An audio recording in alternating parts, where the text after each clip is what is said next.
A minha questão com o Flávio é por que um senador da República? Ele não pode pedir dinheiro para ninguém, porra. Sim, não, ainda mais com essa narrativa de que era apenas uma questão de investimento de olho no retorno financeiro do projeto. Né? Isso aí não está colando, só cola, gente, com uma bolha de rede social, com a turma fanática do bolsonarismo, que é que nem a turma fanática do petismo. Se descobrir qualquer coisa que seja, vai falar, não importa, Bolsonaro. Teve um outro dia falando, né? Se Deus aparecesse e falasse para votar em outro, ia ter 20% pelo menos que ia continuar votando no que o Bolsonaro indicasse. Então, olha o nível que chegou a idolatria, né? A loucura. Então, não tem a menor dúvida de que esse discurso de que foi apenas uma transação privada de olho no investimento em si do produto, né? Isso não cola. É do outro lado, o André Vorcaro. É desse lado de cá um filme proselitista, um filme enaltecendo um político, né? Então é óbvio que existe aí, no mínimo, a expectativa do banqueiro fraudulento de ter na frente, né, uma alavancagem em cima do senador. E olha, não é pedir ali 100 mil reais, né? É pedir milhões e milhões de reais. Então, de novo, é óbvio que isso foi muito ruim. Não dá para negar.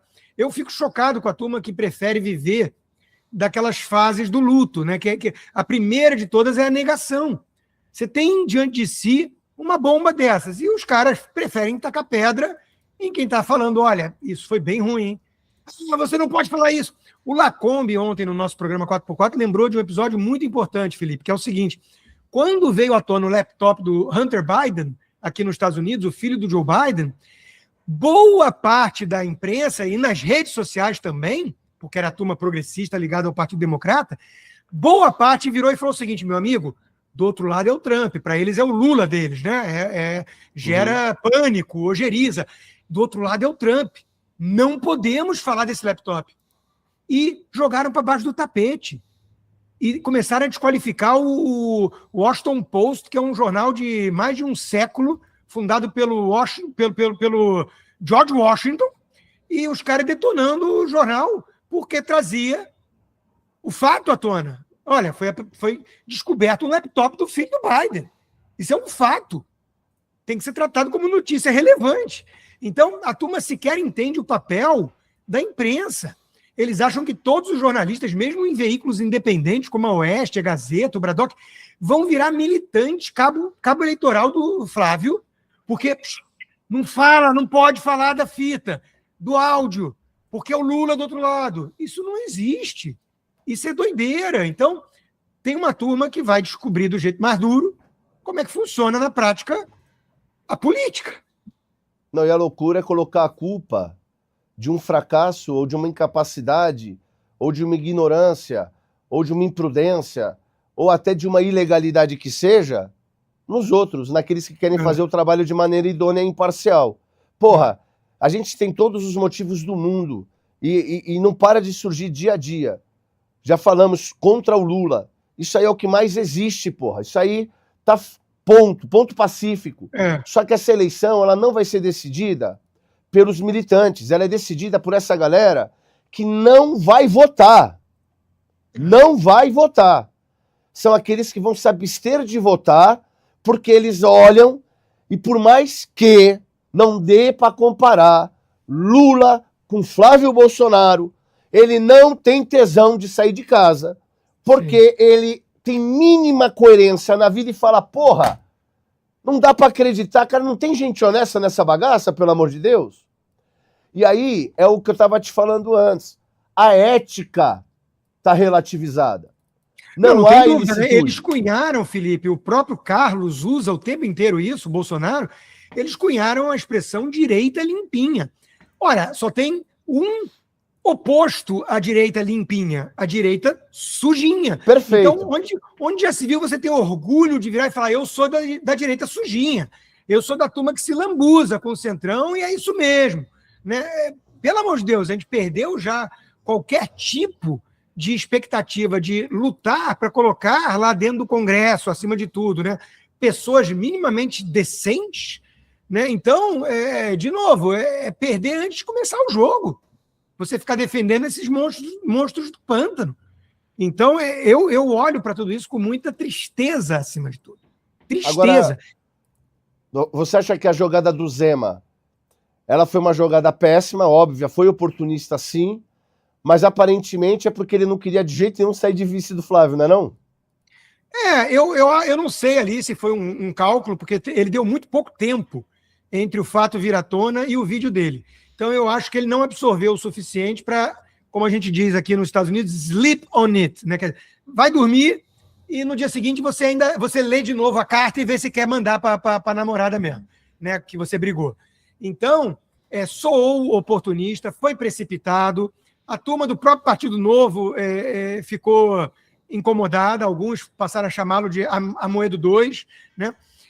Eu recebi ligação de parlamentar do Novo falando, putz, o que você achou do que fez o Zema? Ruim, né? Eu falei, ruim, muito ruim. Né? Uma coisa sou eu, como comentarista, vir e falar, pô, esse áudio é um baque. Outra coisa é o Zema, que estava uma semana antes num vídeo todo legal com ele, convidando ele para ser vice, né, o Flávio. Então, é óbvio que teve um fato novo, o áudio, né? Não é pouca coisa. Mas o Zema tinha que ter um pouco mais de jogo de cintura e tarimba política, como demonstrou, por exemplo, o Caiado, para esperar, para se pronunciar do tipo, olha, não parece legal isso aí, mas vamos aguardar, vamos dar o benefício da dúvida. É o que um político deveria ter feito. Né? Então ele queimou etapas, ele implodiu pontes e ficou difícil a situação. Né? Ele não consegue decolar também. Então, de novo, né? Quais são os planos B, C e D? Ninguém sabe. Agora, deixa eu te perguntar. Eu não sei o quanto disso é verdade, apesar de que eu li algumas matérias, né? A gente hoje está com dúvida de tudo. Tem coisas que acontecem que você não consegue entender. De novo, bola fora, atrás de bola fora. Quando o Flávio fala que não vai a um debate caso o pessoal do MBL vá, no caso o Renan, não é também um puta de um tiro no pé, meu irmão? Mas eu achei essa manchete, eu não vi o Flávio falando isso, eu não chegou a mim. Ele falando para eu ver qual foi o tom, como é que ele falou mesmo. A manchete eu achei meio enganadora. Por quê? Porque tem aquela regra, né, que os nanicos não participam, e nanico é abaixo de 10% em pesquisa, né?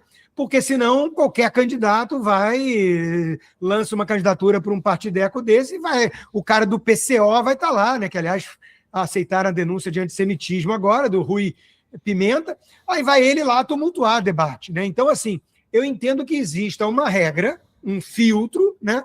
E todo mundo que passou dessa barreira vai participar. Se não passou, não vai participar. E eu sei que a turma do MBL é boa nisso, tentaram criar a narrativa de que o Flávio já estaria com medo do Renan. Eu realmente não acho que foi isso, mas... Eu acho que... Rapaz, eu não sei. Os caras vão vir babando. Isso eu tenho certeza.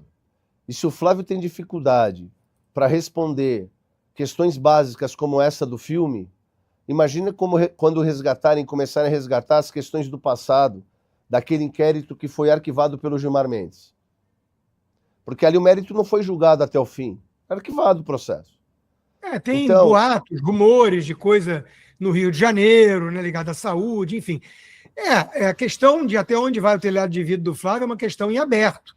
E tem muita gente querendo sequer fazer a pergunta. Aí chega na véspera da eleição. Pois é. Explode uma bomba maior, acabou. Aí o Lula está eleito no primeiro turno. Né? Pois é. Então é até uma irresponsabilidade de alguns. Eu também acho. Teve aquele episódio lá para a Prefeitura do Rio, né? Eu até entrevistei à época o Flávio. Ele, na época, repetia isso, né? Pô, Rodrigo, me chamam de um monte de coisa. Me chama de corrupto, me chama de corrupto. Ele batia na mesa, assim, né? Eu entrevistei ele nessa época. E ele teve aquele fatídico debate que ele quase desmaiou, né? E tudo mais. Pode acontecer com qualquer um. O pai falou que é a fraquejada e tudo. Mas, assim, é óbvio que gera apreensão. Como estará o Flávio preparado para enfrentar o rojão que vem pela frente? Eu não sei a resposta. Tem gente que está muito confiante de que sabe. Eu não sei. A merda é que a gente está com a régua tão baixa, que, de novo, é ética, mas a régua está tão baixa que tu Basta não ser o Lula. Não, é isso. A régua hoje é essa. Mas o Lula também teve um filme financiado. Isso, é isso. Aí faz essa comparação absurda, porque eu comparo para dizer que não é tão absurdo o que está acontecendo aqui, mas eu olho para o Lula e ele é uma aberração. Então eu estou pegando a aberração, comparando comigo, para dizer que, olha, é isso. Porra, o povo brasileiro está sofrendo pra cacete. Aí entra. Os outros não tem chance nenhuma. Rapaz, de duas uma. De duas uma. Ou o Flávio muda da água para o vinho, inclusive em postura, como leva essa campanha de maneira mais veemente, correta, exposta, aberta, verdadeira, ou coloca outro nome. Porque essa notícia do banco, da negociação do filme, ela veio cedo, graças a Deus. Porque se tivesse sido lá para agosto, aí já tinha acabado. Já tinha acabado. Agora, ela veio cedo. Eles vão tentar corrigir, vão tentar mudar a rota. Mas não é apenas isso. Precisam preparar o Flávio, porque agora não tem outro nome. Aparentemente não. Ou trazem outro, ou é ele. E ele precisa estar preparado, porque se seguir nessa toada, ele está tão insosso, tão misturado com as coisas que a gente não quer, que é como se ele empurrasse o Lula, cacete, para a vitória. Não, e olha, essa postura de centrão dele mesmo e do PL hoje em dia, né, dominado pelo Valdemar, se junta ainda à posição radicalizada de implosão de pontes dos irmãos. Então, o sujeito que é o voto que a gente precisa, digamos assim, um sujeito moderado, até apolítico às vezes, né, aquele que não liga tanto para política, não consome o Iron Talks, a Live Tudo Consta, a Oeste, a Gazeta, o Bradock. O sujeito está lá, de vez em quando bota na CNN, bota na Globo News, só para se atualizar, entre aspas, né? Se informar, e esse sujeito vai votar, ele que vai decidir. Aí ele olha o Flávio com uma postura que ele não consegue distinguir muito daquela turma insossa de centrão.